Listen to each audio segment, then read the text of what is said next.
आखिर क्यों? लोग मानते हैं कि भारत का जो संविधान है उसे डॉक्टर अंबेडकर ने ही बनाया। आज हम इसी बारे में आपको बताएंगे। बस आपसे दरख्वास्त है कि इस वीडियो को पूरा देखें, तभी आपको पूरी बात समझ आएगी। तो चलिए शुरू करते हैं इस वीडियो को।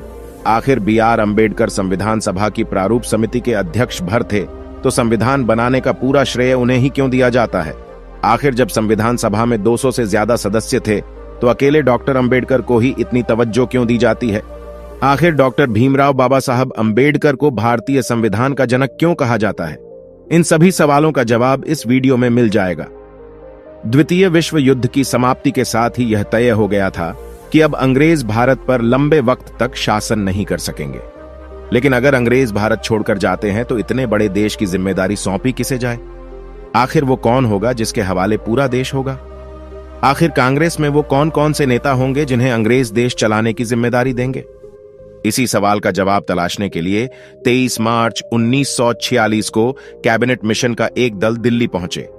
इस टीम में 3 लोग शामिल थे: Patrick Lawrence sir, Stafford Cripps और A.B. अलेक्जेंडर। इस दल ने सभी पक्षों से मिलकर बात की और 16 मई 1946 को यह कैबिनेट मिशन इस निष्कर्ष पर पहुंचा कि भारत की आजादी के बाद अंग्रेज भारत के सत्ता संविधान सभा को सौंप देंगे। इस संविधान सभा में कौन कौन होगा, इसके लिए चुनाव होगा।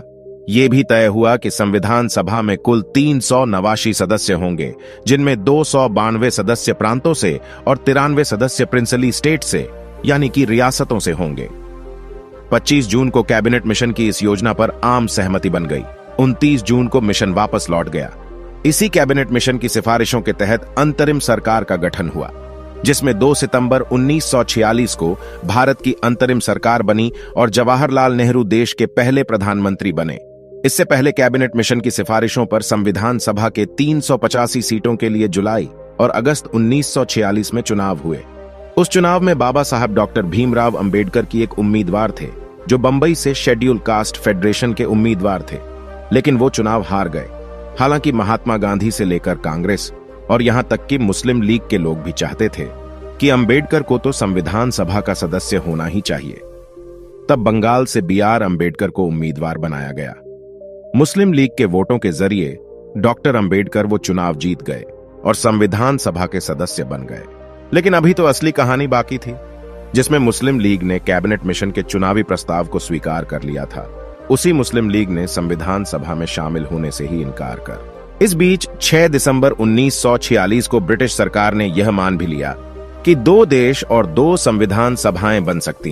ब्रिटिश सरकार के इस माननीय भर को मुस्लिम लीग ने अपनी जीत के तौर पर देखा और फिर 9 दिसंबर 1946 को जब संविधान सभा की पहली बैठक हुई तो मुस्लिम लीग से कोई भी उस बैठक में शामिल ही नहीं। हालांकि B.R. अंबेडकर उस बैठक में शामिल थे। मुस्लिम लीग ने मुस्लिमों के लिए अलग संविधान सभा और अलग देश की मांग करती। लाख कोशिशों के बाद भी जब मुस्लिम लीग के लोग नहीं माने तो संविधान सभा ने अपना काम शुरू कर दी है, तो सच्चिदानंद सिन्हा को संविधान सभा का और अस्थायी अध्यक्ष नियुक्त किए। फिर 11 दिसंबर को सर्वसम्मति से डॉक्टर राजेंद्र प्रसाद संविधान सभा के अध्यक्ष नियुक्त किए गए। संविधान सभा की बैठक के 5वें दिन 13 दिसंबर को जवाहरलाल नेहरू ने संविधान सभा में लक्ष्य संबंधित प्रस्ताव पेश किया। वरिष्ठ कांग्रेसी नेता पुरुषोत्तम दास टंडन ने इसका अनुमोदन किया। हर सदस्य को इस पर अपनी बात रखनी थी। शुरुआत तो इसी से हुई कि जब तक मुस्लिम लीग के सदस्य इस सभा में शामिल नहीं होते, बात होनी ही नहीं चाहिए। लेकिन फिर मुस्लिम लीग का अड़ियल रवैया देखकर संविधान सभा के ज्यादातर सदस्य आगे बढ़ने पर राजी हो गए और कहा कि अब कार्रवाई चलती रहे। फिर तारीख आई 17 दिसंबर 1946, वो तारीख जब डॉक्टर भीमराव अंबेडकर पहली बार संविधान सभा में बोले। हालांकि उस दिन डॉक्टर अंबेडकर से पहले 20 से 22 और भी लोग थे जिन्हें बोलना था। वरिष्ठ पत्रकार राम बहादुर राय अपनी किताब भारतीय संविधान के अनकही कहानी में लिखते हैं कि अंबेडकर 17 दिसंबर को बोलने के लिए तैयार ही नहीं थे, क्योंकि उन्हें पता था कि और भी लोग उनसे पहले बोलने वाले हैं। लिहाजा उनका नाम तो अगले दिन आ सकता है और तब वो तैयारी करके संविधान सभा में बोल सकते हैं। लेकिन और लोगों को पीछे छोड़ते हुए 17 दिसंबर को ही संविधान सभा के अध्यक्ष डॉक्टर राजेंद्र प्रसाद ने डॉक्टर अंबेडकर को बोलने के लिए आमंत्रित कर दिया। उस दिन डॉक्टर अंबेडकर बोले और खूब बोले और ऐसा बोले कि उनका कहा इतिहास हो गए। बकौल राम बहादुर राय की किताब भारतीय संविधान की अनकही कहानी। डॉक्टर अंबेडकर ने उस दिन कहा, कांग्रेस और मुस्लिम लीग के झगड़े को सुलझाने की एक और कोशिश जरूर करनी चाहिए। मामला इतना संगीन है कि इसका फैसला एक या दूसरे दल की प्रतिष्ठा के ख्याल से ही नहीं किया जा सकता। जहां राष्ट्र के भाग्य का फैसला करने का प्रश्न हो, वहां नेताओं, दल हो, संप्रदायों की शान का कोई मूल्य नहीं रहना चाहिए। वहां तो राष्ट्र के भाग्य को ही सर्वोपरि रखना चाहिए। उस दिन डॉक्टर अंबेडकर ने अपने भाषण का समापन करते हुए कहा, शक्ति देना तो आसान है, पर बुद्धि देना कठिन। लंबे वाद विवाद के बाद 22 जनवरी 1947 को संविधान सभा में लक्ष्य संबंधी प्रस्ताव को स्वीकार कर लिया, जो संविधान की प्रस्तावना का आधार है। हालांकि उस दिन तक भी मुस्लिम लीग का कोई भी प्रतिनिधि संविधान सभा में नहीं आया। टकराव और बढ़ गया और तब 13 फरवरी 1947 को पंडित नेहरू ने मांग की कि अंतरिम सरकार में शामिल मुस्लिम लीग के मंत्री इस्तीफा दे दें। सरदार पटेल ने भी यही दोहराया। इस बीच 20 फरवरी को ब्रिटिश प्रधानमंत्री एटली ने घोषणा की कि जून 1948 से पहले सत्ता का हस्तांतरण कर दिया जाएगा, लेकिन इसके लिए एटली ने शर्त रखी और शर्त यह थी कि जून 1948 से पहले संविधान बन जाना चाहिए। ऐसा नहीं हुआ तो फिर ब्रिटिश हुकूमत को विचार करना होगा कि सत्ता किसे सौंपी जाए। ऐसी परिस्थितियों को देखते हुए 28 अप्रैल 1947 को संविधान सभा का तीसरा सत्र शुरू हुआ। अध्यक्ष डॉक्टर राजेंद्र प्रसाद ने एटली की घोषणा के बारे में सबको बताया और कहा कि अब संविधान सभा को अपना काम तुरंत ही पूरा करना होगा। इसके ठीक पहले 24 मार्च 1947 को नए governor general lord Mountbatten Bharat आ गए और चंद दिनों में यह तय कर दिया था कि भारत का तो बंटवारा होगा, भारत और पाकिस्तान दो अलग अलग देश होंगे। अब इसकी वजह से संविधान सभा में फिर बदलाव होना। जिस सीट जैसे डॉक्टर अंबेडकर संविधान सभा के सदस्य चुने गए थे, वो सीट पाकिस्तान के हिस्से में चली गई। इस तरह से डॉक्टर अंबेडकर एक बार फिर से संविधान सभा से बाहर हो गए। लेकिन तब तक संविधान सभा के लोगों ने यह तय कर लिया था कि अंबेडकर का इस संविधान सभा में रहना जरूरी है। तब बॉम्बे प्रेसिडेंसी के प्रधानमंत्री हुआ करते थे बीजी खैर। उन्होंने संविधान सभा के एक और सदस्य और कांग्रेस पार्टी के वरिष्ठ नेता M.R. जयशंकर को इस्तीफा देने के लिए राजी किया। उनकी जगह पर डॉक्टर B.R. अंबेडकर फिर से संविधान सभा में शामिल हुए। 14 अगस्त 1947 की रात 12 बजते ही संविधान सभा के अध्यक्ष डॉक्टर राजेंद्र प्रसाद ने ऐलान किया है, संविधान सभा ने भारत का शासन अधिकार ग्रहण करना कर लिया है।